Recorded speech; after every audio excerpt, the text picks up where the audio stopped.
धनबाद में एक जज की मौत हो गई। कहने के लिए तो ये मौत एक ऑटो वाले के टक्कर मारने से हुई, मगर जो तस्वीरें सामने आई है वो हादसे को हत्या बता रही है। देखिए धनबाद में गुंडा राज।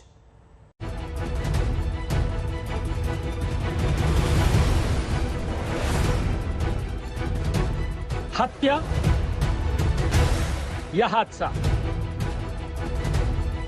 20 सेकंड का ये सीसीटीवी फुटेज वारदात का पूरा सच बयां कर रहा है।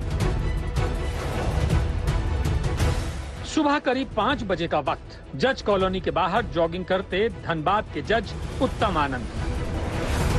तभी सुनसान सड़क पर एक ऑटो की एंट्री होती है। बीच सड़क पर चल रहा ऑटो धीरे से बिना किसी वजह के बाईं ओर सड़क के किनारे पहुंच जाता है और जज उत्तम आनंद को तेजी से टक्कर मारता है। उत्तम आनंद सड़क पर गिर जाते हैं, लेकिन इसके आगे जो होता है वो और भी हैरान करने वाला है। अगर ये कोई हादसा होता तो टक्कर मारने के बाद ऑटो को रुकना चाहिए था, या फिर जज के जमीन पर गिरने के बाद ऑटो चालक चंद सेकंड के लिए ठिठक सकता था, लेकिन ऐसा कुछ भी नहीं होता। टक्कर के बाद ऑटो एकदम से सीधे रास्ते पर आ गया और इतने आराम से आगे बढ़ गया जैसे कुछ हुआ ही ना हो। हुई है एडिशनल डिस्ट्रिक्ट जज का, तो उनका वो देखने से ऐसा लगता है कि जानबूझ के मारा गया है, लेकिन काफ़ी और बहुत ही त्वरित कार्रवाई करते हुए प्रशासन ने बिल्कुल रातों रात दोनों लोगों को दोनों जो एडवोकेट ये जो लोग थे जो सवार थे ऑटो में, वो उनको गिरफ्तार कर लिया गया है। वो लोग they have been picked up and interrogation चल रहा है उनका, और एक एसआईटी भी कंस्टिट्यूट हो गया है हेडक्वार्टर्स लेवल से। 14 सदस्यीय एसआईटी कंस्टिट्यूट हो गया है इस पूरे एंटायर घटनाक्रम का, पूरा एंटायर इंसिडेंट का इन्वेस्टिगेशन करने के लिए। ये पूरी घटना 28 जुलाई की सुबह की है, जिसे अब तक हादसा समझा जा रहा था। सीसीटीवी फुटेज सामने आने के बाद अब यहाँ साजिश की बू आने लगी है। एक सोची समझी साजिश, जिसका निशाना जज उत्तम आनंद थे। हादसे और हत्या की गुत्थी में उस वक्त और बड़ा ट्विस्ट आता है जब पता चलता है कि ऑटो चोरी का था। पुलिस जब नंबर के आधार पर रजिस्ट्रेशन वाले पते पर पहुंची तो ऑटो मालिक तो मिल गया, लेकिन ऑटो नदारद था। ऑटो मालिक का कहना है कि ऑटो घटना से एक रात पहले ही चोरी हो गया। 3:30 बजे हम उठे तो देखे टेम्पो गायब है। गाड़ी कहाँ रखते हैं? गाड़ी बस यहीं पर रखते हैं खड़ा। गाड़ी आप देखो करीब हम लोग 11:30 बजे तक जगल थे उसके लिए। और अगल बगल कोई शहर में था क्या? अगल बगल सुते ना, मेरे पिताजी वहाँ सुते हैं। पुलिस ने ऑटो जब्त किया। वहीं पुलिस ने ऑटो चालक समेत 3 लोगों को गिरफ्तार किया है, जिनसे पूछताछ की जा रही है। इस पूरे मामले में हैरत करने वाली एक और बात है।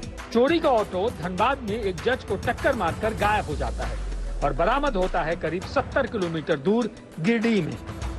इस घटना में शामिल जो 2 व्यक्ति है, लखन कुमार वर्मा जो दिगवाड़ी सोनारपट्टी धनबाद के रहने वाला, और राहुल वर्मा सोनारपट्टी जोड़ा पोखर थाना धनबाद का रहने वाला, इन दोनों को गिरफ्तार किया गया और उनके पास से इस घटनाक्रम में प्रयुक्त जो टेम्पो है उसको भी जब्त किया गया। जो ऑटो चालक है लखन कुमार वर्मा, इसके द्वारा जो है पूरे घटना को स्वीकार किया गया है, स्वीकारोक्ति बयान दिया है और धक्का मारने की इस बात को स्वीकार किया गया है।